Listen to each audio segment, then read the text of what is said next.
Hey, what's up guys? TBL here, coming back at you with some Destiny gameplay footage on the PlayStation 4. And oh man, do we have to talk. Of course, over the past day or two, tons and tons of information about the Taken King, the next big expansion for Destiny. The start of Destiny Year 2 came out from a Game Informer interview, as well as a couple of other pieces to the press. There is a lot of hype in this one, guys, and honestly, a lot of the changes that seem to be coming with the Taken King are gonna make Destiny an all-new game. Now, as a quick word, for those of you guys out there who don't know about all of the changes that are coming, I'm gonna be summarizing some of them and talking a little bit about what I think is some of the best coming changes are. If you'd like to get a little bit more in-depth information, I would recommend checking out the Game Informer interview itself. I'll have a link to it in the description box below, or check out Planet Destiny. They've got several articles up on their website and a couple of videos up on their YouTube channel that go over all the details. But alright Guardians, let's talk about the Taken King. First off, the level cap is being raised to 40. Now this is awesome. It's not exactly something I didn't expect, you know, with the coming expansion for an MMO-like game like Destiny. When these expansions come out, they want to raise the level cap. Now I assumed it was going to be a light level raise, so we just have to get more gear and grind up, but no, that's not the case. The level cap is being raised from 20 to 40, so wherever you are now, you're going to have to grind out enemies and get EXP and level up the good old-fashioned way. Now, personally, I'm cool with that. I don't really like having to rely on certain gear to get me up to an appropriate level for in-game activity. You know, unlike Dark Below and House of Wolves, not being restricted to light level right off the bat as soon as the expansion comes out is definitely going to be a good thing. Now, are they getting rid of light levels? We don't know yet. But I am definitely looking forward to grinding my way up to 40. Oh, and additionally, the loot system is also getting another change. Remember how the smart loot system was introduced in the Dark Below, I do believe, where the system was supposed to attempt at least to not give you the same rewards over and over and over again. How well that actually worked in practice, we have no idea. But Bungie is promising that the loot system has been progressed a little bit further, so that it'll pay more attention to the rewards you've already received so that you don't get a bunch of duplicate drops.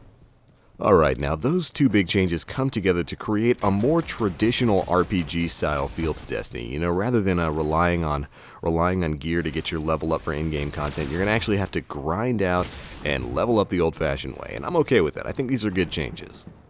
Now next up, and this is a big one, it caught me by surprise, the second half of the Taken King apparently starts once you reach the in-game. Quest lines throughout the Destiny universe are going to be taking place, so after you reach the in-game of Taken King, the second part of the quest starts up. Basically meaning more story, more planets to explore, more gear to get. That's fantastic. I mean, honestly, it's something we've been asking for more of since day one. You know, so I'm definitely glad we're finally getting it. You know, I caught that clip in the trailer, man, that guy loading into Saturn. We're going to the Jovians, baby. Alright, what else now? There's a lot more to go through. Oh yeah, we've got a lot of changes coming to our Ghost. Your Ghost is essentially going to become part of your loadout. He's going to be fully customizable as well as the rest of your Guardian. And additionally, your Ghost can now essentially scan objects and give you more insight into the world's lore. For example, head into the Vault of Glass and scan a fallen Vex. And your Ghost might wind up giving you information about the story of Caber and the Vault of Glass. I don't know, it's a pretty awesome prospect that your Ghost is essentially going to become the lore master of the game, which he kind of should have been in the first place. And now, the other really big change to the Ghost. Unfortunately, Dinklebot is no more. Peter Dinklage is no longer going to be the voice of your Ghost. He has been replaced by the ever-wonderful Nolan North, a name which you'll recognize from, well, every video game ever.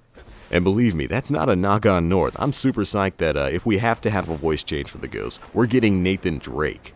And I am absolutely A-okay with that. I am sad to see Peter Dinklage go. You know, Dinklebot has been a staple of Destiny for quite some time, with such legendary classic lines as, "That wizard, it came from the moon." And of course, "We've woken the hive." So of course, I will be sad to see him go, but you know, if they couldn't book him and get him back for the game, or if he didn't want to come back, there's not much else you can do.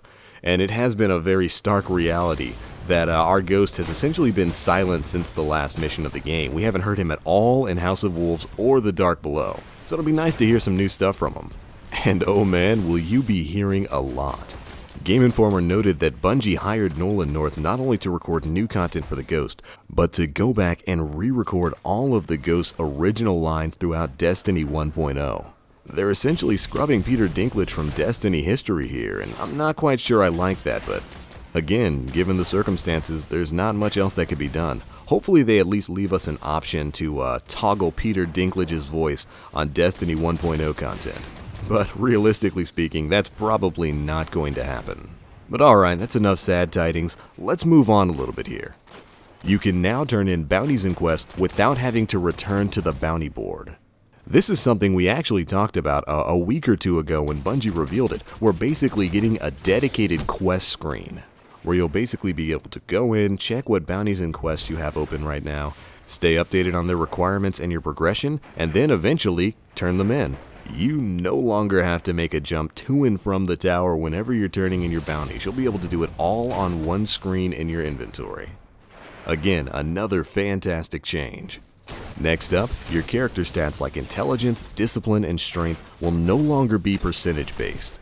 Instead, they'll be working off numerical tiers that will decide their influence on your character. So for me and my hunter here, that'll mean no more 100% intellect, 100% discipline. Although I'm kind of excited to see where this new system's gonna take us.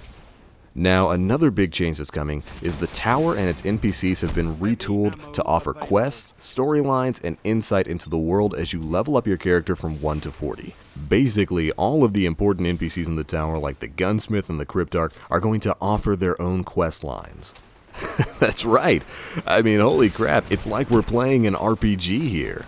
That is, of course, another big change that's going to be adding to the immersion of the game.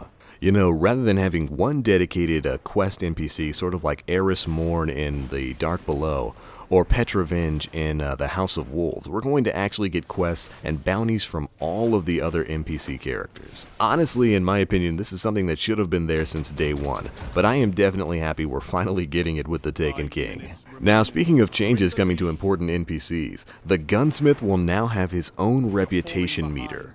That's right, baby, Banshee is starting up his own faction. Well, I mean, kind of. You will be able to get reputation with him, and the higher your rep, the more prototype weapons he's going to offer for you to test in the field.